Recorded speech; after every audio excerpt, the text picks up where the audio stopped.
In this moment, all glory is given to God. So ideas for talks on Sunday come from a lot of different places.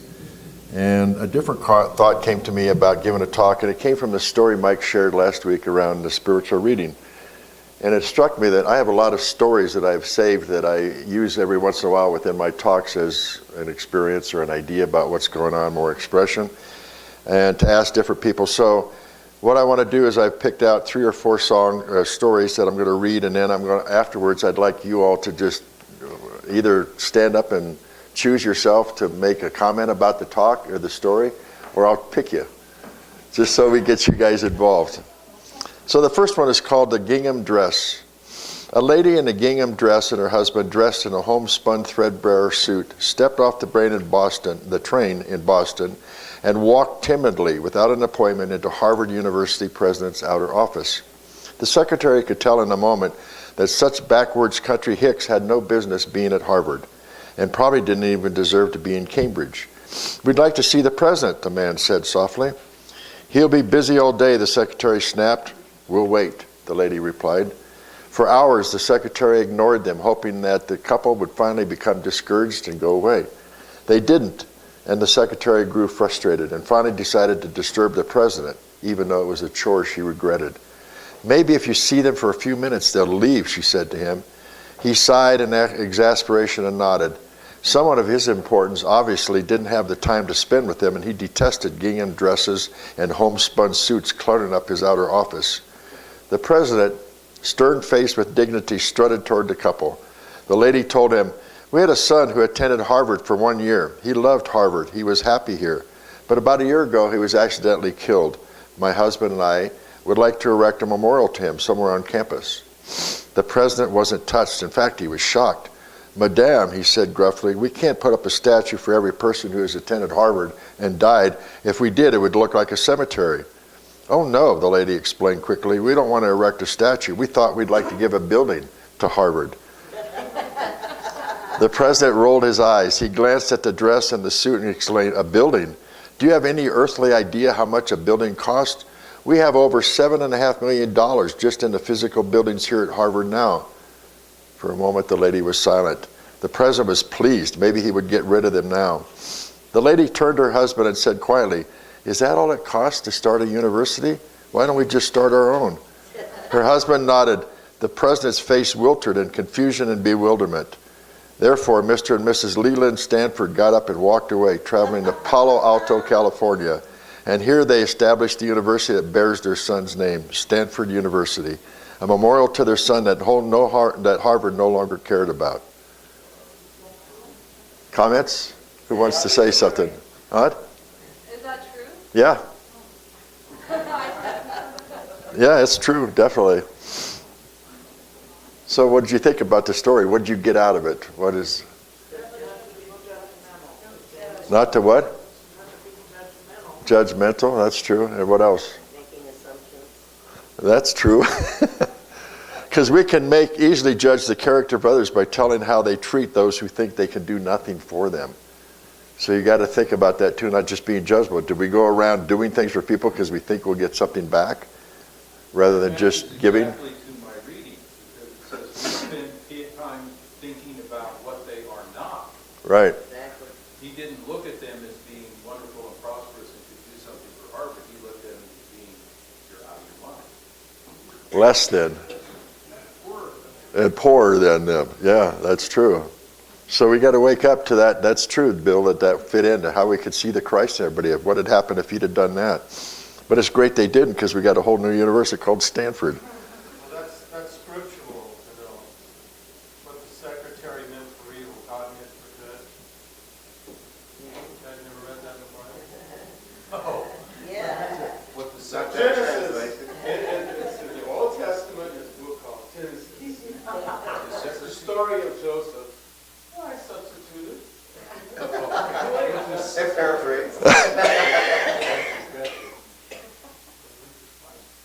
Really, so there are no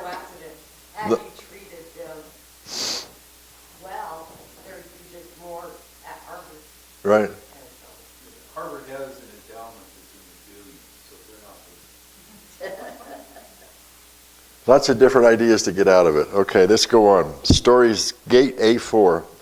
Wandering around the Albuquerque airport terminal after learning my flight had been delayed for hours, I heard an announcement.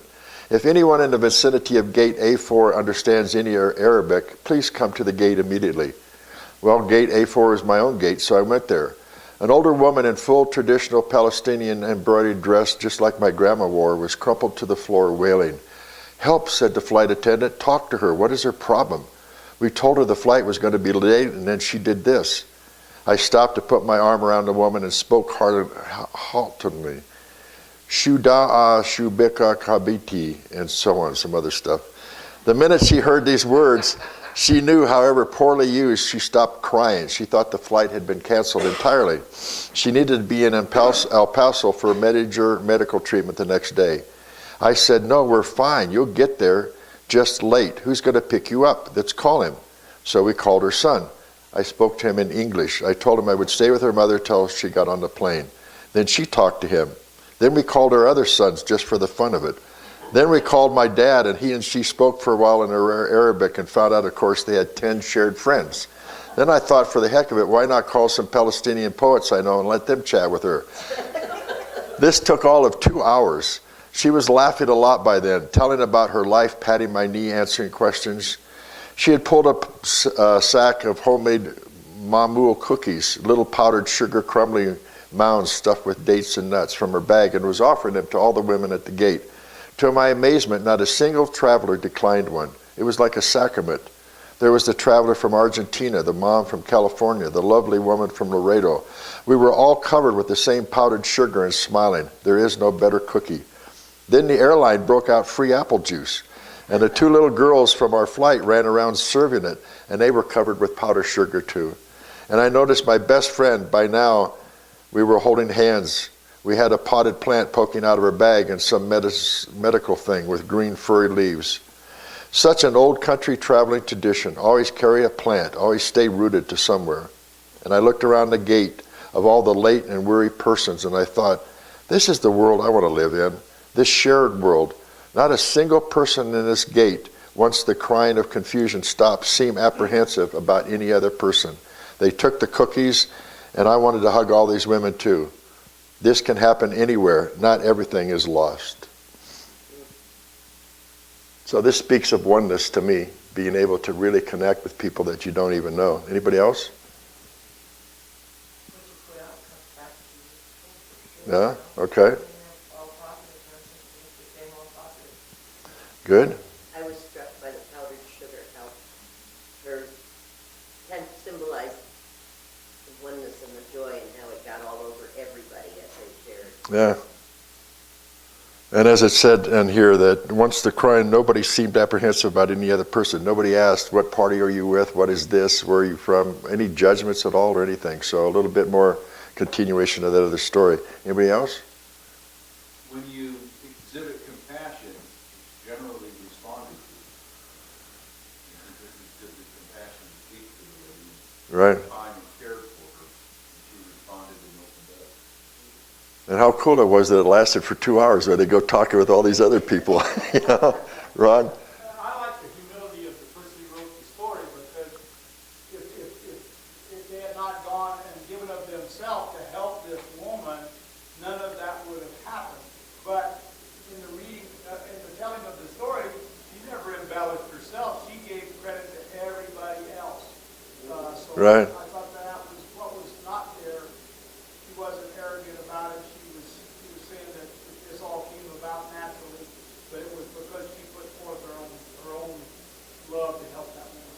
Yeah, great. Thank you. Anybody else in the front row here want to say something? No? Over here? Annie? I think that happens a lot. Maybe not that many in a group, but we never hear those stories.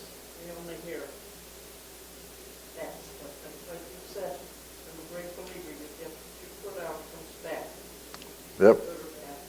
There's a lot of good stories like this that are happening around us all the time. And okay. Anybody else? Speaking of being ridiculed by the Bible, it reminds me of the feeding of the 5,000. You know. Oh, yeah. One way you always read now everything, and it just grew and grew and grew. And I'm more under the impression of the story that says thousands had their own food in their own sleeves. Nobody goes out without lunch, even in that culture. And so it was a matter of Jesus giving an attitude of sharing and blessing, that everybody opened up and shared what they had. And everyone was fed, and there was lots at the end. But that was the real miracle of the thing, was for a person to be able to put a multitude of other people in a sharing mentality, attitude of love and expression. That was the miracle. And what came from it was all the blessing of the multitude of food that was left over.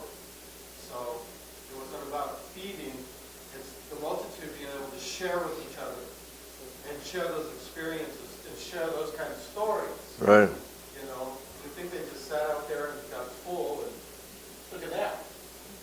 That was an experience of sharing and fellowship. Great. Good insight. Thank you. That brought up for me, I liked the statement in here that... That was the Testament, by the way. It's on the other side of that. I didn't get what that was all about earlier, so good thing I missed I it. got all these blank books in the Bible. That's okay. But one of the things he said, and she said, such an old country traveling tradition, always carry a plant, stay rooted to somewhere. That's really neat, connected to one. Somebody else had their hand up?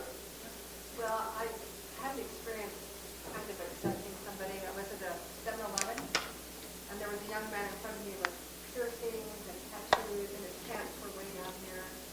And he was jiggling as he went up to the counter. And I had all these judgments about him. And I had just a bottle of water I was going to buy. And he turned around and he looked at me and he said, "You know what?" He said, "I want to make your day. I'm going to buy that bottle of water for you." And he turned around and gave him the money, and I'm standing there staring at him. And put my arms around him, and they hugged, and hugged me back, and he left. So it made me realize that, we shouldn't really judge what people look like, because it turned out to be... Good thing he didn't receive that. Yeah. Cool. Thank you. Okay, this is called a glass of milk. One day, a poor boy who was selling goods from door to door to pay his way through school found he had only 1 dime left, and he was hungry. He decided he would ask for a meal at the next house. However, he lost his nerve when a lovely young woman opened a door. Instead of a meal, he asked for a drink of water. She thought he looked hungry, so she brought him a large glass of milk. He drank it slowly and then asked, "How much do I owe you?" "You don't owe me anything," she replied. "Mother has taught us to never accept pay for any kindness we do." He said, "Well, then I thank you from my heart." As Howard Kelly, who's the boy's name, left from the house, he not only felt stronger physically, but his faith in God and man was strong also. He had been ready to give up and quit. Many years later, that same young woman became critically ill, and the local doctors were baffled. They first sent her to the big city, where they called in specialists to study her rare disease. Dr. Howard Kelly, the young boy, was called in for the consultation. When he heard the name of the town she came from, a strange light filled his eyes. Immediately he rose and went down the hall of the hospital to her room. Dressed in his doctor's gown, he went to see her, and he recognized her at once. He went back to the consultation room and decided to do his best to save her life. And from that day on, he gave special attention to her case. After a long struggle, the battle was won. Dr. Kelly requested the business office to pass the final bill on to him for approval. He looked at it and then wrote something on the edge, and the bill was sent to her room. She was afraid to open it up, for she was sure that it would take the rest of her life to pay for it. Finally, she looked, and something caught her attention on the side of the bill, and she read these words, "Paid in full with 1 glass of milk." Signed, Dr. Howard Kelly. Okay, any comments on that one?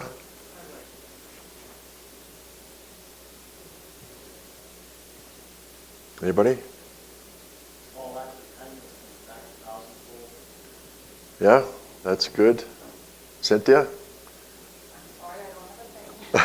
Okay. Anybody else back here?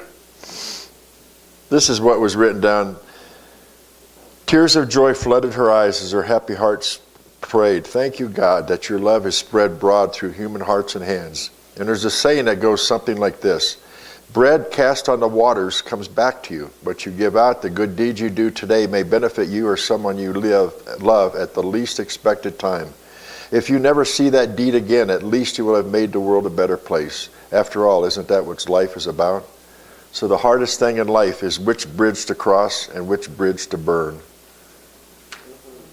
That's kind of neat, huh? Yes, Bill? There's a story or a saying there, something about like if you do something that, it might be small in the world, but it might be the world to that person. So the glass of milk was the world to him. And the important thing is you never know when it's going to come back to you. How many years later might something just pass on that you did and didn't even know that you were doing for somebody at some point? Anybody else before we go to the last one? Yeah, Lily? I just think the next step of a personal story in our life is we had a very dear friend that helped us when we were trying to move from Denver to Indian Springs or whatever. Anyway, as a young family with little kids, and a friend of ours gave us $500 when we desperately needed it. Didn't feel like he could accept it, and he said, "Yes, you will, but you won't. They need that. Life is a circle." And help someone when it comes to you, and that was just, shortening the story. Many years later, my elder family that was stranded out by Kansas towed them into town, and they stayed with us. We didn't know them, but their car broke down because of the lockdown. And they were from Denver, and my parents helped pay for the transmission. We gave them a place to stay for 4 or 5 days, and they were extremely humbled and kind of at a loss because they didn't know how to accept all this kindness and from strangers, And Mike just sat down with Wally and I and said, "Life's a circle, People helped us when we needed it, and so, in the future, keep the circle going and help some people Pay it forward. Yeah. forward. Before that was all popular, This is really remember. But the movie wasn't out yet. But and I think like this is circle. So whether it ever comes back to us, that glass of milk is, I think it's. Yeah. That's great. Yeah, he kept calling it a miracle, because it's a miracle that, you found us, blah, blah, blah, what's going on. I said, that's not the miracle. I said, the miracle that's going to happen about this situation is you're going to go home and you're going to have conversations with friends and family, and you're going to tell them about your experience. And out of all those, somebody is going to run into somebody stranded someday, and remember that story and will automatically just want to help. That's the miracle. It's Yeah. not, you and I got nothing to do with any of this. This is about something that's going to happen because of this, and that's the miracle. Great. That brings up a thing. Anybody else want to share about maybe has there been something you've done for somebody without them knowing it, like pay for them behind you at a store or given something of anybody that want to share?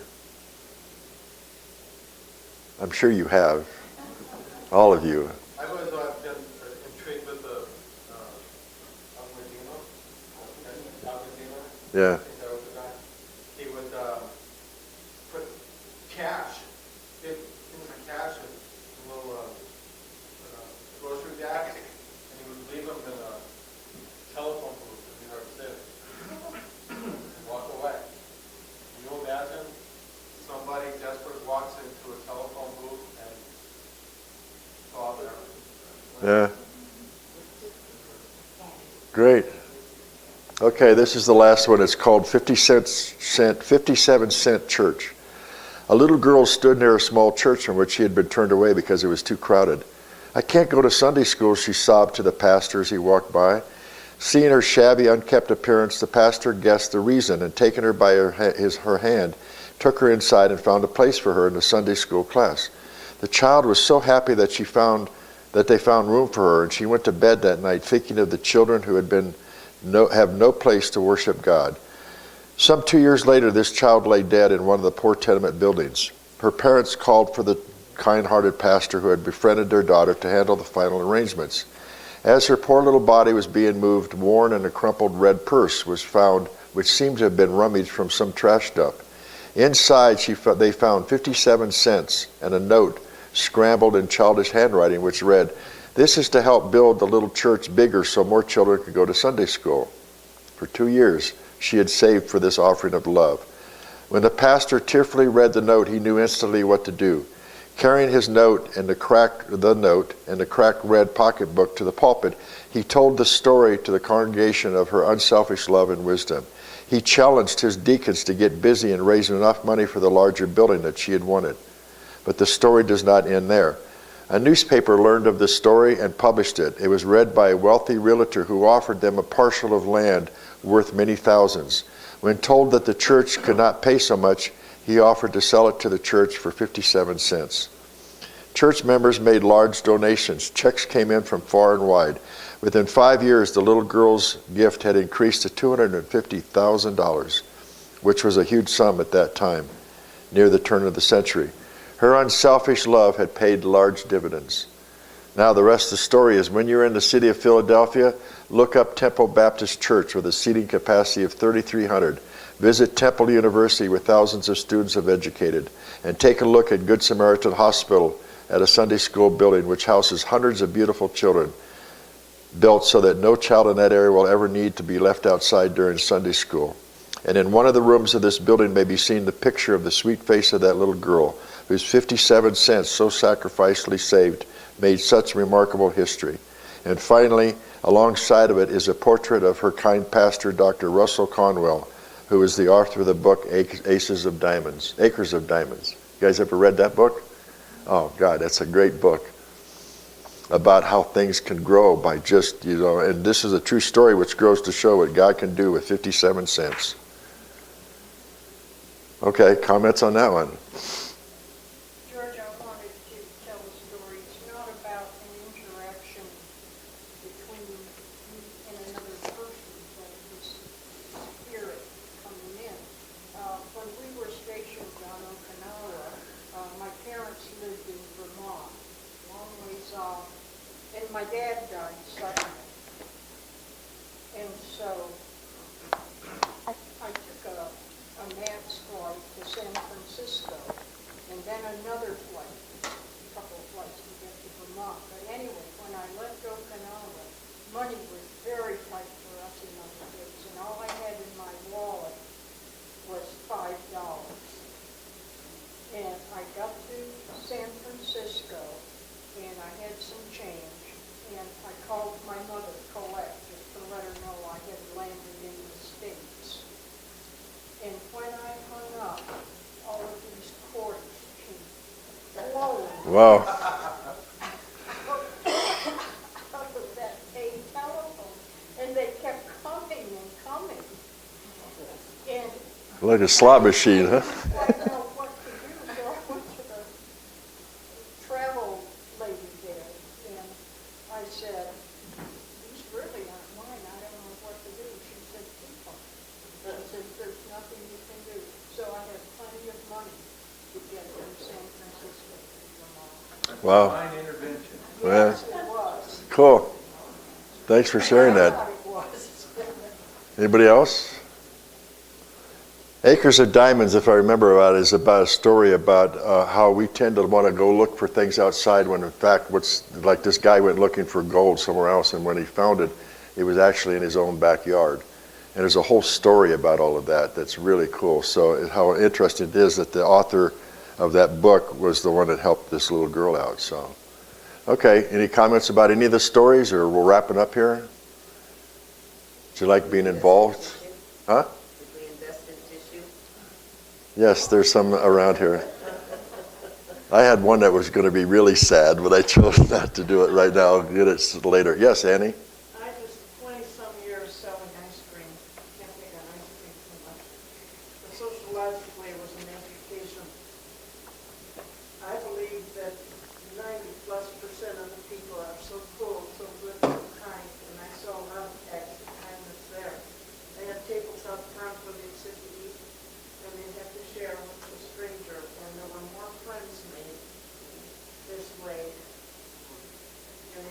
2 years, I had 2 hot checks, and maybe 4 actual ruptures. That's pretty good record. Yeah, it is. You didn't get the 6 sore heads coming over? Some of us went over, The 6 sore heads, they don't come to your store? some of us. Well, the one guy, this is, Well, she was one of them. what were you asking, how old is one? Did the sore heads not visit your store? You know the 6 sore heads it says on the sign? Oh, I was one of them, so. Really sore. Okay, well, namaste. We'll end the talk and get ready for meditation with Christine.